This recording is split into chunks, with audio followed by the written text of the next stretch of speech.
Hey there, welcome to Prog Monster. My name is Murph and I am the host of this show, a show dedicated to progressive rock, hard rock, heavy metal, and other forms of rock music. So, we're doing today the series that we've been doing, rock musicians who thrilled us but have since passed on. So, today is part B, episode 54, part B of 2016. Featuring the back half of this thing, which is pretty much an Emerson, Lake and Palmer show today. We will be doing Kieth Emerson and Greg Lake, both passing the same year. Greg Lake died about 9 months after Kieth Emerson passed. Okay, so we'll do Kieth first since he passed first. That's the way we normally do it, right? So basically, Kieth Emerson was born November the 2nd, 1944, at Todd Morden, West Riding of Yorkshire, in England, of course. I'm going to need my glasses for some of this. He died March the 4th, 2016, at the age of 71, in Santa Monica, California.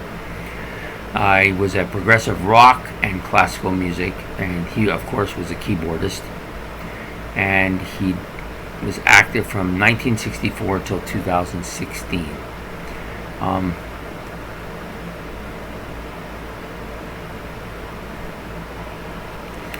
He was playing with several bands when he was fairly young. During one of the concerts,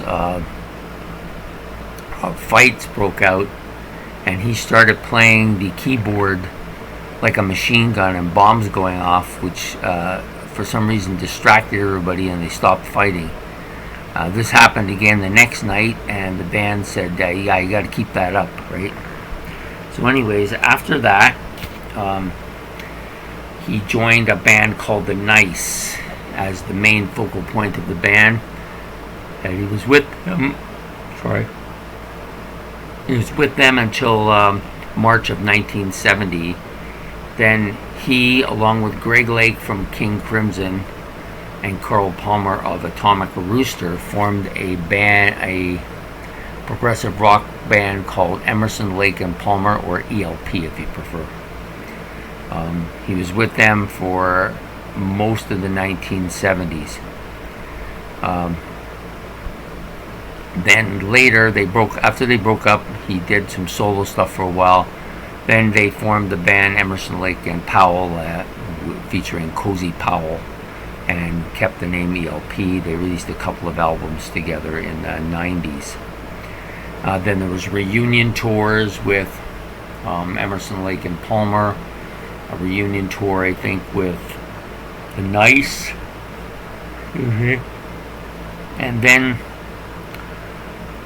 And then he also was famous for two things. He was one of the first people to play the Hammond organ.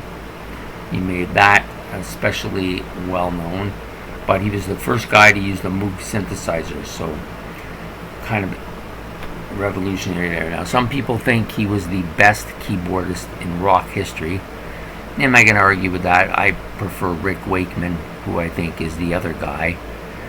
The two of them definitely were 1 and 2. Depends on your preference. I preferred Wakeman, but you may prefer Emerson. Anyways,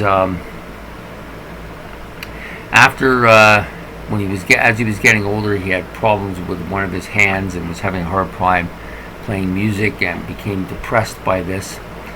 Eventually, this led to him committing suicide, which is very unfortunate when you think of the legend that this man was, to end up dying at the end of your life by your own hand. It's kind of sad, I think. But you never know what's awaiting you, right?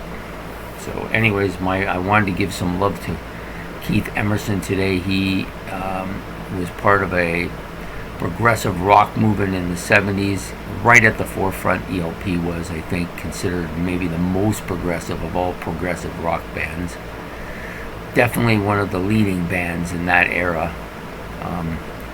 Some people call them the Big Six. I'm not sure if I follow this Big Six because it doesn't include Rush, so I don't see how it can be a Big Six. So, anyways, the next guy we're going to talk about is Greg Lake.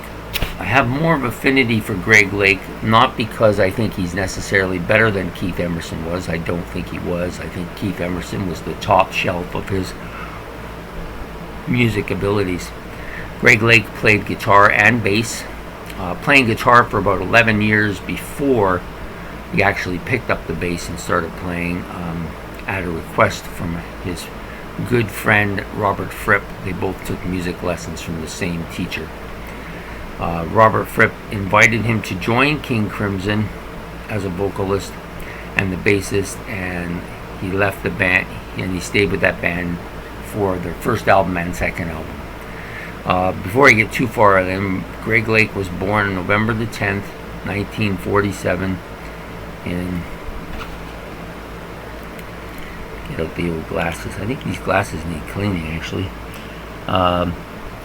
Poole, Dorset in England, and he died, might as well not even wear them, I can't even see anything when they're so dirty, December the 7th, 2016, at the age of 69 in London, England. His genre, of course, was progressive rock. He was a vocalist, guitarist, and a bassist, and he was active from 64 to 2016, the exact length of time that Kieth Emerson was. So, again, back to where we were, he was asked to join King Crimson. He became the vocalist for King Crimson, and he played bass for the first time for King Crimson.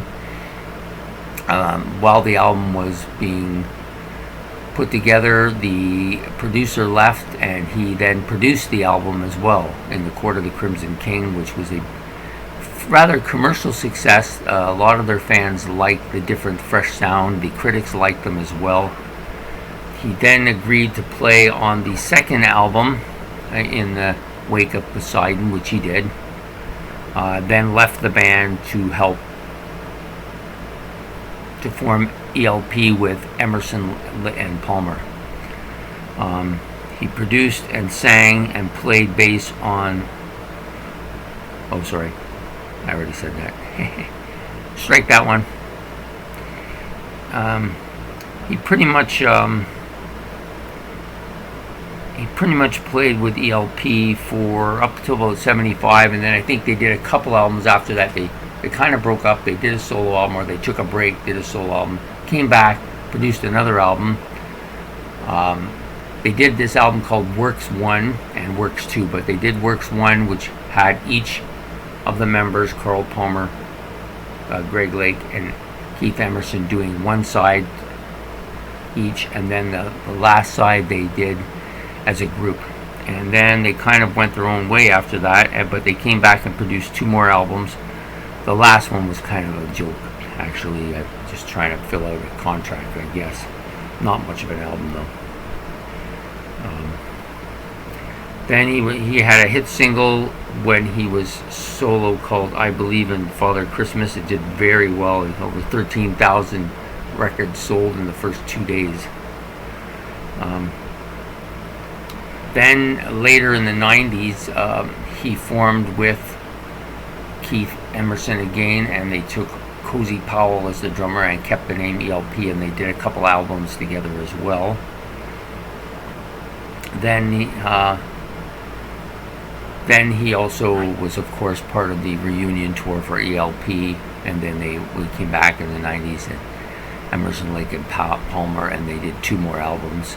And then they did a one-off show in 2010. Then Kieth Emerson, of course, committed suicide, and about 9 months after that, Greg Lake died of cancer, which then eliminated 2/3 of ELP, with only Carl Palmer surviving. I think they were a very influential band, and Greg Lake was a big part of that.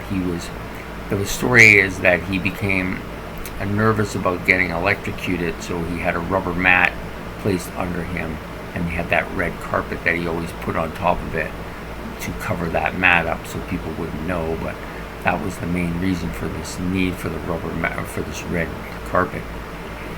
anyways, he did almost his style of music was a little bit different than Kieth Emerson. Emerson was always like much more progressive than Greg Lake was, and so they kind of had a bit of a clash there. So anyways, both musicians were really good at what they did. I think that the voice of Greg Lake for me will always be synonymous with Emerson, Lake and Palmer. I like him quite a bit. The song Lucky Man, which he wrote when he was actually 12 years of age and then released it when he was with Emerson, Lake and Palmer, is among my favorite songs by ELP. Anyways, there you have it. Emerson, Lake and Palmer, Kieth Emerson, Greg Lake, passing on. Rest in peace, both of you guys. Thanks for all the great music from ELP, and of course from your own other bands, The Nice and King Crimson. Also, I believe Carl Palmer played on one Asia album, but I don't know if he really would have liked us to mention that. So I just remembered that because first I was thinking John Wetton, and then I remembered he did play one on one of their albums. Anyways, I hope you've enjoyed this episode of this series about rock greats who've since passed. Thrillist, but since passed on. This is episode, like I said, episode 54B, the second part of 2016. I also have some honorable mentions, which I almost forgot, but I didn't. So I did do some honorable mentions on the Part A episode, but I started from there and did some more honorable mentions. I've got an additional 9 more people here. So Jimmy Van Zandt, cousin of Ronnie Van Zant, and I guess Johnny Van Zant as well. Prince, of course. Henry Magallo of Wings. I hope I spelled that right. Louis Steinberg of Booker T and the MGs. Sandy Pearlman, the great producer of BOC, Black Sabbath and the Clash. Don Ciccone of the Four Seasons. K-Star, a jazz singer. Yeah, I remember K-Star doing that rock and roll waltz. My mother used to sing that all the time, and for some reason her name stuck in my head and I always remember it. Well, she died this year. She was 94. Leonard Cohen, of course, singer and songwriter, and George Michael of Wham, and solo career as well. So I hope you've enjoyed this episode, and if you have, please like and subscribe. We're getting down to the nitty-gritty here. I think we have about 6 more episodes to go. Then I'm going to take a break until probably July. Maybe, in July I'm going to do something for the month of July. I have a couple of ideas about what I want to do, but I'm not going to say anything until I get closer, until I can think about how I'm going to do this. So anyways, I hope you enjoyed tonight, and so have a great night, and you'll see this episode released in the morning. 9 a.m. Thursday morning. Have a good one. Bye.